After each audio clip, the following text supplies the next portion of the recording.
102 वर्षों के अपने इस इतिहास में उत्तर प्रदेश न्यायिक सेवा संघ ने अनेक उपलब्धियां हासिल की हैं और मुझे विश्वास है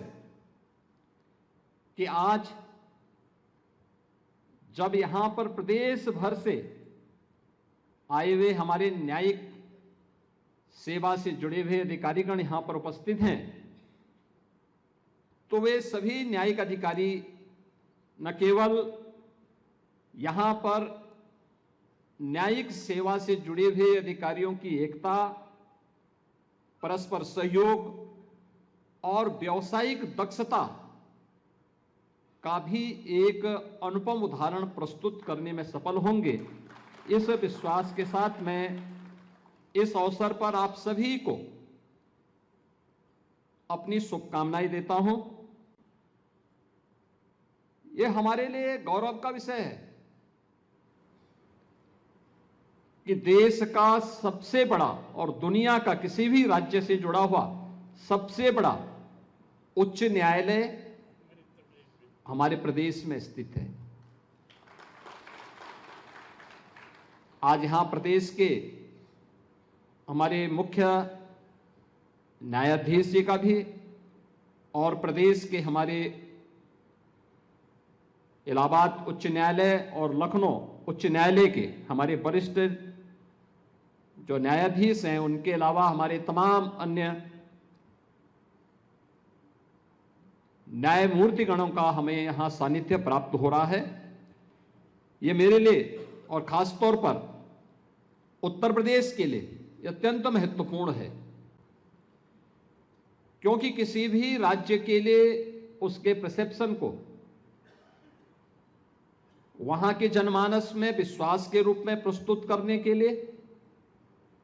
देश और दुनिया के सामने अपने आप को प्रस्तुत करने के लिए न्यायपालिका की एक बड़ी भूमिका होती है। हम सब जानते हैं कि देश की आजादी के अमृत महोत्सव वर्ष के अवसर पर देश के यशस्वी प्रधानमंत्री जी ने देशवासियों को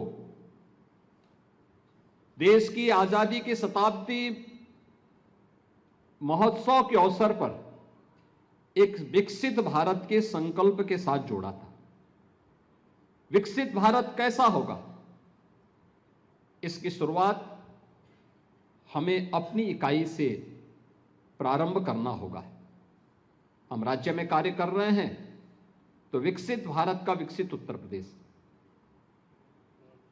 हम लोग जनपद में कार्य कर रहे हैं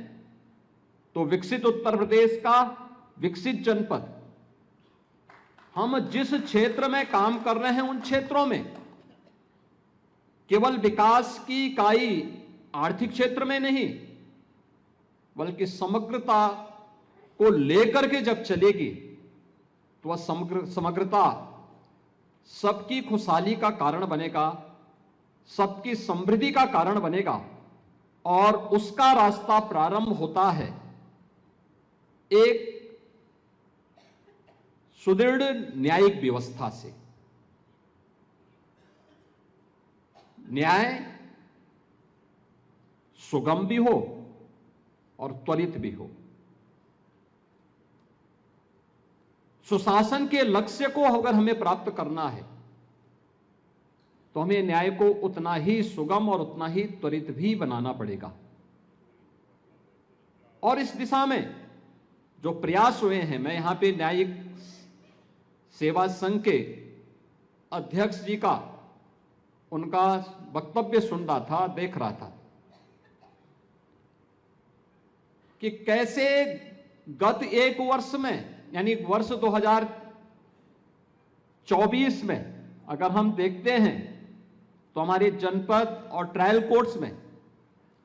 72 लाख मामलों का निस्तारण हुआ है।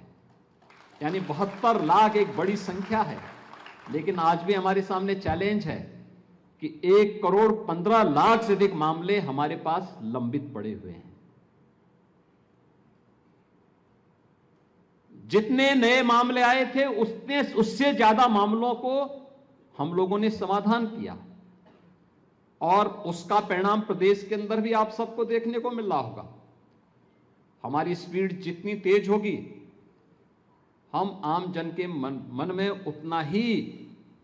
दृढ़ विश्वास बनाने में सफल होंगे। और उन सभी बातों को ध्यान में रख करके ही सरकार ने भी इस बात को सुनिश्चित किया है कि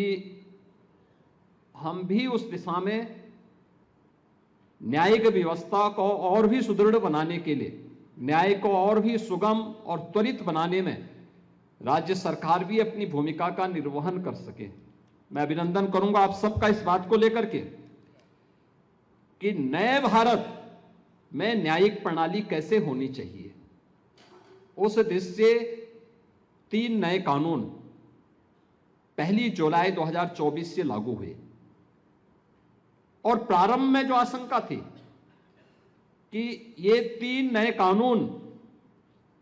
लागू होने, इसको आगे बढ़ने में कठिनाई होगी, समझने में दिक्कतें होंगी, लेकिन न्यायिक अधिकारियों ने जितनी तत्परता के साथ इसे लागू किया और आज आम जनमानस के बीच में, यानी 1 वर्ष के अंदर ही यह साबित हो गया कि 3 नए कानून अब दंड पर आधारित नहीं बल्कि न्याय की सुदृढ़ व्यवस्था पर भारत की न्यायपालिका की नींव को और मजबूती के साथ आगे बढ़ाने में सफलतापूर्वक आगे बढ़ रहे हैं। यह हमारी न्यायिक प्रणाली और भारत के लोकतंत्र की एक मजबूत इमारत को आगे बढ़ाने में एक मील के पत्थर साबित होने जा रहे हैं। यह